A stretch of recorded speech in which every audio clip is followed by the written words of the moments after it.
Delighted to have Jono Oldershaw with me today. Jono is a serial innovator, an entrepreneur par excellence. He's got a history of transforming services and creating new solutions in healthcare, fintech, and also in scientific research. Um, Jono's now balancing his life as a doctor in the NHS, and at the same time, he's collaborating with healthcare organizations, startups, pharma companies, research teams, you name it. And he's just always looking for ways to unlock, new innovative ways to advance health and patient care. So, Jono, welcome. Thanks for joining me today. And looking forward to just getting into a little bit about your story and get your thoughts as to, how we can innovate and help healthcare advance. I guess my kind of background started as a social worker. That was my original career, um, and my area of interest when doing that was working in prisons primarily with young people involved in gang violence.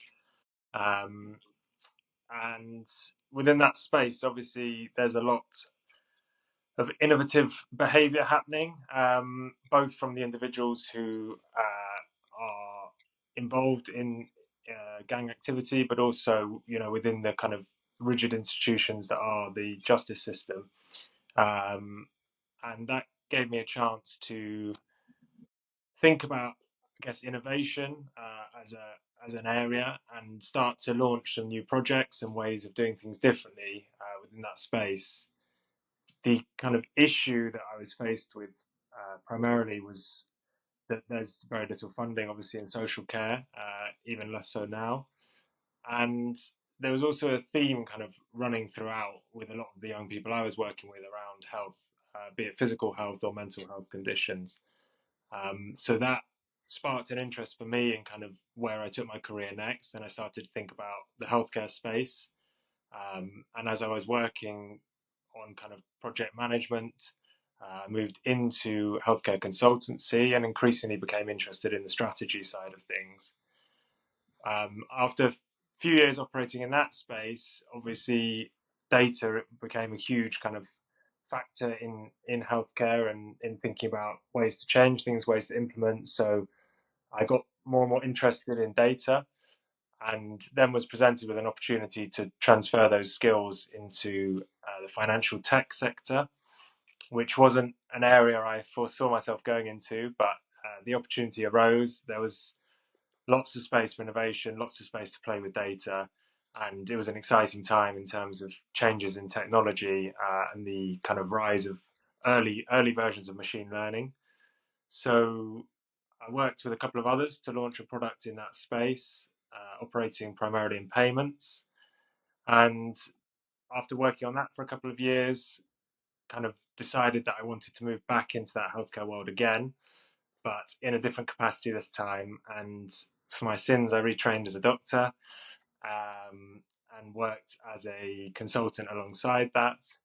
And now, as you say, I'm kind of functioning as a doctor for most of my hours, and then also involving myself in some kind of research projects around innovation, some consultancy work for the pharmaceutical industry, and also involvement in digital health, because I see the increasing overlap, I guess, between industry and digital. So the two are kind of becoming more and more synonymous. That's quite a journey into being a doctor and going from some very structured, rigid, you know, organizational thinking into a very nimble, agile world I'm expecting with a fintech startup. I mean, and then back into the structure of building a medical career and training as a doctor. How have you found that just sort of shifting situation you know to be? I mean, that's quite a huge variation in sort of working cultures and so on. So you know, how do you adapt to that? I think it's a good question. This the common factor, I suppose, across all of those experiences is that opportunity to implement change, and I think that's what excites me. Um, doing that within those different spaces presents different challenges, but also different opportunities, I guess. So, the way that I see the NHS is, yes, it's rigid, it's well established, it has long-standing ways of working, whether you love them or hate them, but it's also, a vast organisation. I think the biggest employer in this country, and that also gives it a lot of weight and a lot of potential to innovate and to be an organisation which is doing exciting things at the forefront. I think the challenge is facilitating the people within that sector to be those change makers, and identifying them. And I think for me, I've managed to kind of sustain that position across my different roles and across the different sectors, uh, albeit often having to kind of find ways to do that informally. So, has being an entrepreneur before coming into that, does that help or does that sort of make things harder and just cause a load of Yes, frustration? it's a bit of both, I suppose. So I think it gives me a framework to start to think about the issues that I see in front of me daily throughout the healthcare system, and within that, I would argue that those issues sit both inside and outside of the NHS. It's the entire kind of healthcare ecosystem. So it facilitates some thinking. I think the challenge is in finding ways to actually have impact. Fortunately for me, I guess I have opportunities to leverage some previous relationships and have worked to find new relationships that present those opportunities to me. But I see around me lots of individuals with um, the same ambitions and far greater potential than my own, who just can't seem to find the avenues to communicate options for change. Obviously, with your background, you've got quite a grasp of technology and how that can be applied and used to create things in a completely different way. Are you seeing much of that happening in healthcare? Do you sort of see opportunities for that? Yeah, so I mean, I think it's well recognised the opportunities are there. You know, for me, I'm not what would be considered a digital native, but I think within the NHS, my observations are that kind of technology um, has been seen in a slightly limited light in the sense of the focus around kind of IT and implementation of IT, rather than thinking about kind of digital change and the opportunities that exist within that. Um, and I guess what that means for the NHS is that a piece of tech which could enable new ways of working and be exciting often becomes kind of more of a dependency, and perhaps doesn't always get implemented with the same hopes and ambitions that it started out with. Um, and I think in the healthcare ecosystem more broadly, there's really exciting opportunities and examples of health tech innovation. So, for example, if you kind of look at remote monitoring for decentralized trials, you think about kind of forecasting of diseases, you think about use of real world analytics, um, digital prescribing, personalization of treatment pathways. But a lot of these lean towards industry, I think, at the minute. Within the NHS, there are rumblings and hopes for change and potential to kind of try and follow some of that thought leadership going on in industry. But there's a lot of restraints, as we all know. At the moment, with kind of workforce and investment in infrastructure, these are real limiting factors. And at a kind of basic level, I guess you find people struggling to find computers that work to access electronic patient records, let alone worrying about kind of new innovative ways of doing things. And I think that's a real shame, because there's opportunities with other companies, spearheading kind of digital prescribing in particular, and encouraging clinicians to get on board with that as a process. But I think a lot of clinicians are afraid to enter those spaces just because their daily experience of technology within the healthcare system in the frontline capacity is so kind of limited. It seems quite incredible considering, the rate that, technology is changing and, AI is coming to the fore and the access and knowledge that, can be accessed, that, some fundamental things are really, holding things back. And how does that contrast with your experience while you've been training, Yeah, I mean, I think to be a it makes it more difficult in some ways. It facilitates obviously some of the learning, but it also creates challenges in terms of where you place your focus. So I think what's exciting about this kind of generation of doctors coming through now is that lots of them have harnessed those opportunities to kind of develop a specialist interest that sit outside of the medical sphere, which I personally think is a really positive thing. I think it may take a little while for everyone within the healthcare workforce to recognize that, but no doubt the rise of technology has facilitated people pursuing those additional areas of interest, gaining real understanding of the entire healthcare ecosystem and the different players and components that sit within that. But I mean, I agree. Ultimately, it's challenging to come from that place of kind of research and exploration, which I think a lot of young training doctors receive during their early years, and then move into a system that is rigid and doesn't see opportunities for people to harness digital outside of their kind of 9 to 5 clinical focus. Our core focus does need to be the kind of clinical work, but I think there's new ways to deliver that we need to think about how we adopt at a reasonable speed that's manageable alongside kind of meeting current clinical demands and patient safety.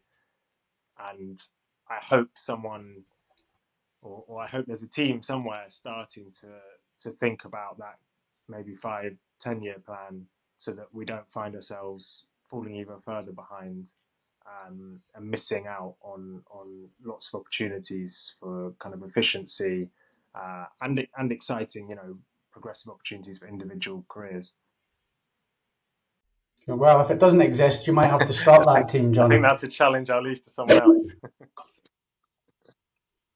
But, I mean, I know that you've, done quite a lot of consulting work as you've gone through, your medical training, and you collaborate with lots of different, groups and organisations who've got an interest in, healthcare or patient outcomes or whatever it might be, or even just the medical training side of things or whatever.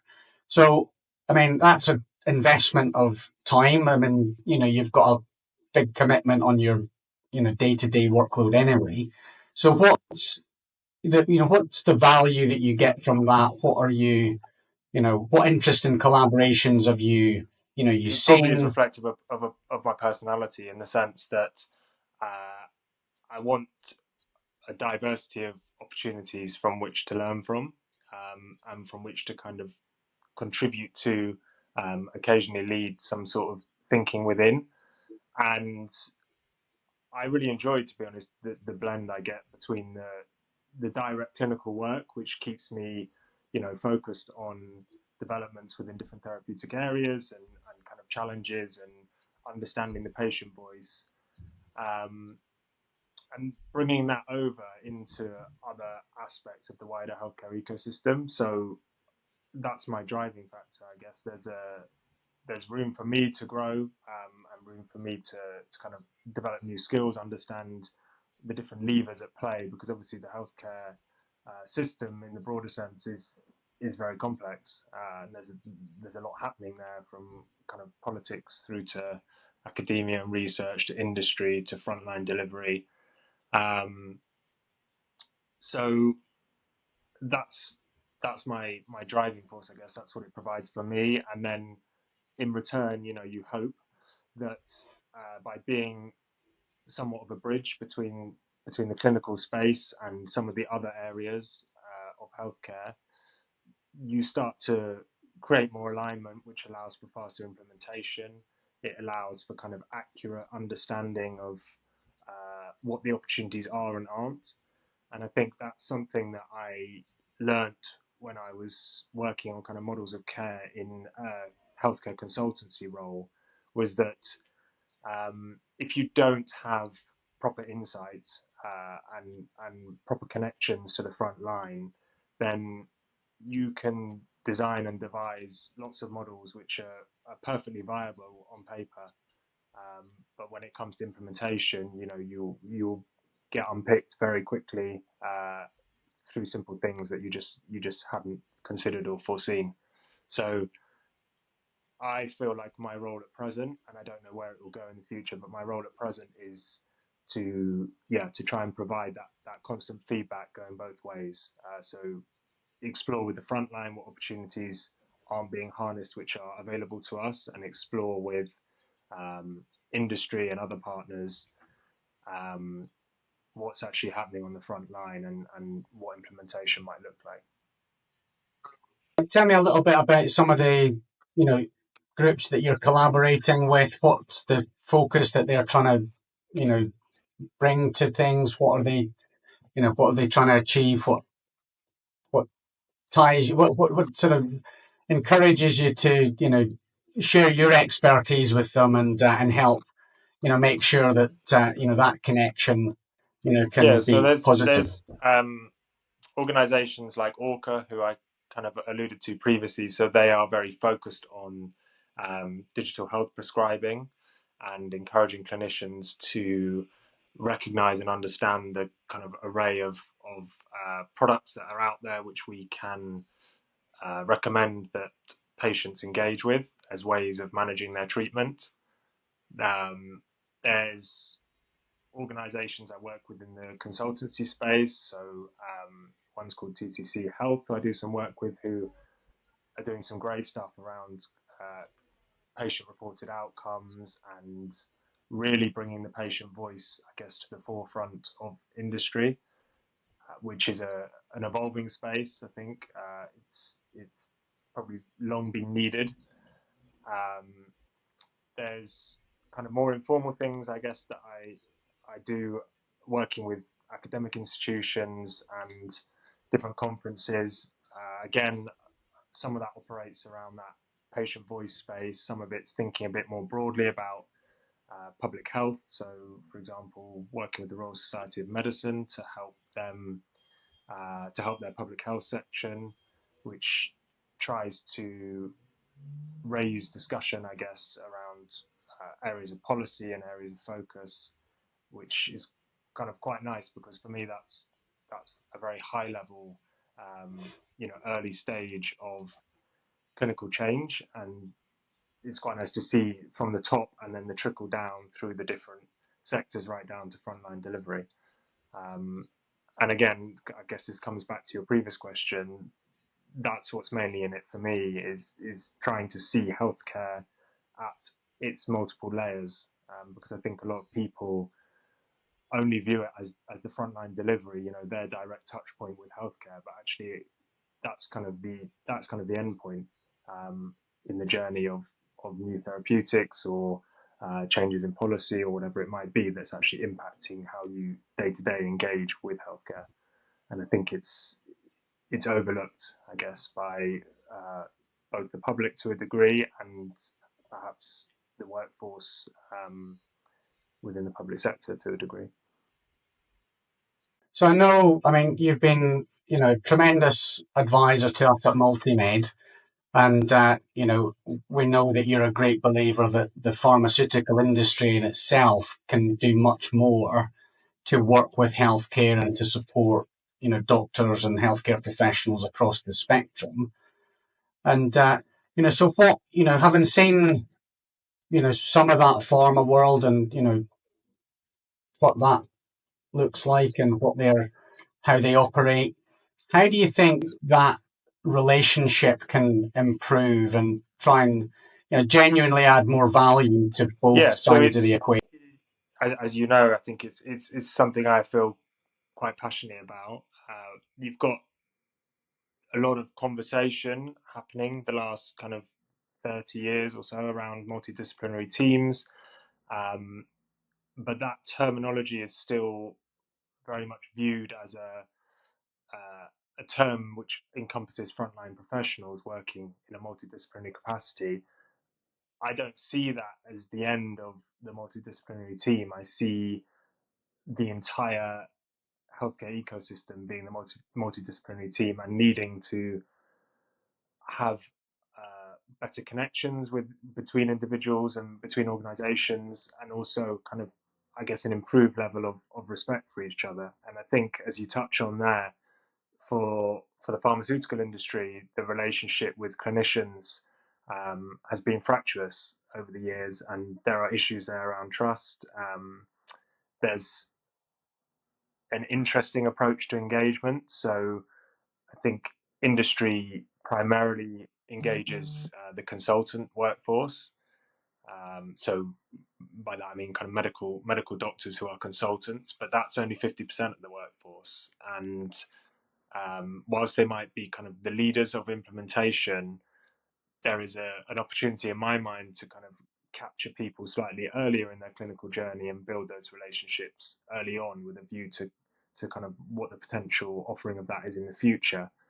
Um, so I don't see an alternative to improving these relationships. If you think about the situation we find ourselves in, where we have kind of an aging population demographic, we have increased costs of delivering healthcare, we have a shrinking budget.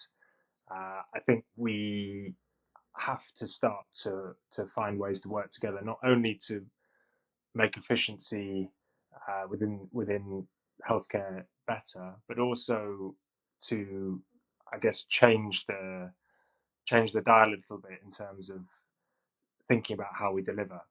Um, and there's a few things for me that are obvious wins there. So um, for pharma industry, I guess, to engage clinicians early, as I say, and take them on that journey to understand kind of health economics a little bit more, so that they can think about that within their practice.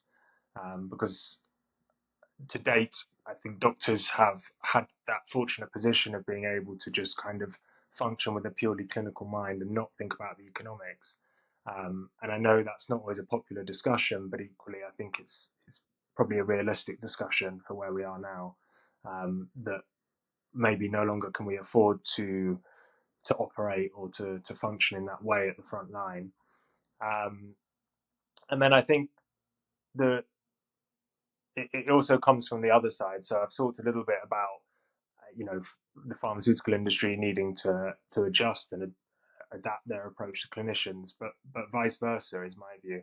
Um, so as a profession, I think we need to start to think a little bit more broadly about what medical careers look like. The fact that specialist interests don't need to solely apply to therapeutic areas; they can apply to the wider healthcare ecosystem, and opportunities to be kind of that bridge that I was talking about before, be it into industry, be it into digital, be it into academia, into policy, into government. I don't see a reason why clinicians couldn't have that as kind of their diverse um, employment portfolio, I guess. Um, and so from the doctor's side, there's a need to kind of put aside some of that distrust and judgment of what industry is and what industry offers. Um, and I don't. I think that a lot of that comes just from historical relationships, and that information is fed down and inherited by new junior doctors who come into the system. That for some reason, industry is um, a bit dirty almost as a word, and and yeah, I feel like there's a need to start to change that mindset. That needs to come from both sides, and there's a meeting point in the middle. I think it's for clinicians to be a bit more mature, I guess, about the ecosystem that they're operating within, and for industry to exploit some of the easier wins to meet clinicians at their level. The key to the success of all of that is to rebuild the trust. And, that's, there's no doubting the scientific knowledge that pharma companies can help provide. And, they've got resources and they've got capabilities to help with, a lot of the things you've talked about, just the broader, education around, what that whole health economy looks like. But they've also got, capabilities to help, provide the education, the skills, the knowledge that doctors need and don't necessarily have the resources to pay for it themselves, or their employers through their trusts or whatever can not necessarily provide it. So I think there's definitely a lot of scope for an improved relationship, but it's got to hang around, rebuilding that trust, and doctors and healthcare professionals seeing, pharma companies en masse as trusted providers of information, rather than, things that are a bit biased and, just really directly promotional. I think industry for some time now has recognized that, and has started to try to make those relationships. But sometimes I do think as well, is there an opportunity there for industry to actually head straight to the patient increasingly, and maybe the relationship with clinicians will improve off the back of that. Almost to be seen to be making change and delivering something directly to patients, which may win over the kind of the audience of clinicians, secondary to the intervention. And I guess by that I mean, looking at opportunities, particularly in secondary care settings, to educate patients about their conditions. Work with patients around motivation for change. Like these are things that industry could do actually in quite a hands-off way now with the digital capabilities that exist, and it may just be a slightly faster way of then generating improved relationships with clinicians than trying to slowly go after clinicians themselves and get them to change their opinion. There's been a lot of press recently about the patient's position in healthcare, and I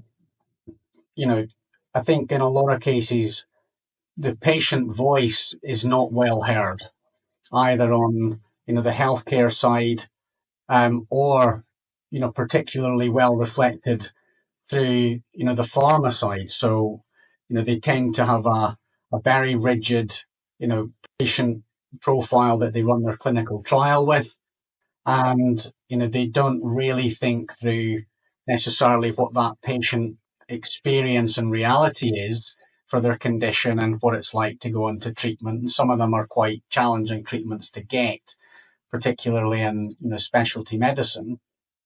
And I think an improved focus from all sides around, you know, understanding the patient, properly, making sure that their voice is really well heard and respected throughout the whole system, and ultimately looking for better patient outcomes across the board. That actually, I think, would help with the collaboration, and it would bring all parties, tech providers, pharma companies, um, the NHS all closer together, and really, unlock, new ways to help, you know, that whole system work better for the patient ultimately. I think that's what I would love to see happen. Yeah, agreed. And I've got a shameless plug, but I've got direct thoughts about how about easy wins and opportunities that are sat there in front of me every day around how industry could go about doing that. I haven't found the right people, I guess, who are exploring that or who want to think about that yet. I'm sure they are there somewhere. But yeah, I think there's a lot of very simple things that could be done with very little investment, actually, and would massively have impact. Well, I mean, it'd be great to see, that start to happen. And, it's going to take, people like you who are right in the thick of it. And I've got that breadth of understanding about, the different, parties and involved in the whole system to unlock those opportunities. That's what's going to, that's what it's going to take to make it all actually happen. We hope. Yeah, fingers crossed. Huh? If you were to just take a really sort of top line view over the next 10 years, where would you say are the biggest opportunities to, innovate? It's a challenging question, I guess, because there's so many areas you can focus on. But in the context of this conversation, I guess that, the two things that we've touched a bit on are technology and on industry, and I think it's a bit of a balancing act, as always, with healthcare, because the stakes are high and we need to be careful clinically about keeping an eye on kind of the quality of our offering in the short term, whilst also looking to build that capacity for the long term. But I think from a tech perspective, as we touched on a little bit, there's kind of opportunities within trials to make some real changes there. There's opportunities to kind of think about how we harness use of real world data, which is a, a huge catalogue of opportunity, I guess, which we've been sat on for a long time and maybe not had the tools to really work with.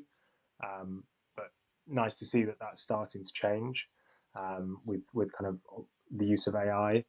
And from an industry perspective, and to our point about how we start to build those relationships, clearly kind of the work that organizations like Multimed are doing to try and create easy ways for those two parties to come together and have direct conversation.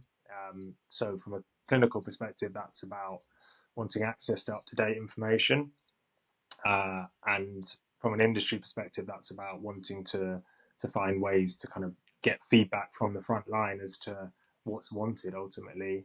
What are the kind of gaps in knowledge and understanding? What are the pain points in patient journeys? And that two-way dialogue is something that clearly I believe Multimed is focused on. That's why I'm happy to be helping and working with you guys to think about kind of future direction. So I think there are some of the opportunities within the realm of what we've spoken about. But as I say, I recognise that with all the competing pressures we alluded to earlier, we need to be careful, I guess, about implementation of anything that directly impacts frontline care. Cool. Well, Jono, I think your experience to date is, fascinating. I think the breadth of your thinking and your desire to, really see, better ways of all parties working together to try and find some solutions, really positive solutions to, some pretty thorny problems is, hugely refreshing. And look forward to seeing, what you can unlock over the next few years. And, as always, it's great to talk to you, and, hugely thankful for your advice and support with what we're trying to do. But also, just absolutely fantastic to see, the open thinking that you apply to everything, and your openness to, taking input and information from all parties to, try and find, the best way and new ways to do things. So keep it up. Thank you, and thanks to yourselves, I guess, for the opportunities that you've afforded me in terms of starting to understand another aspect of that healthcare landscape that perhaps I hadn't had previous exposure to. And yeah, always kind of keen to hear from people from all different kind of walks of the healthcare space about things they're doing. Always happy to kind of support people if they're interested in, starting to move into thinking about these areas or have ideas for change. Very happy to always try and connect people and find ways for people to make their own kind of innovative thoughts come to fruition, hopefully. Well, that's a great ambition, and it's a great thought to wrap this up. And so, Jono, once again, thank you so much. Pleasure. And look forward to catching up with you again sometime soon. Lovely. Thanks, Michael.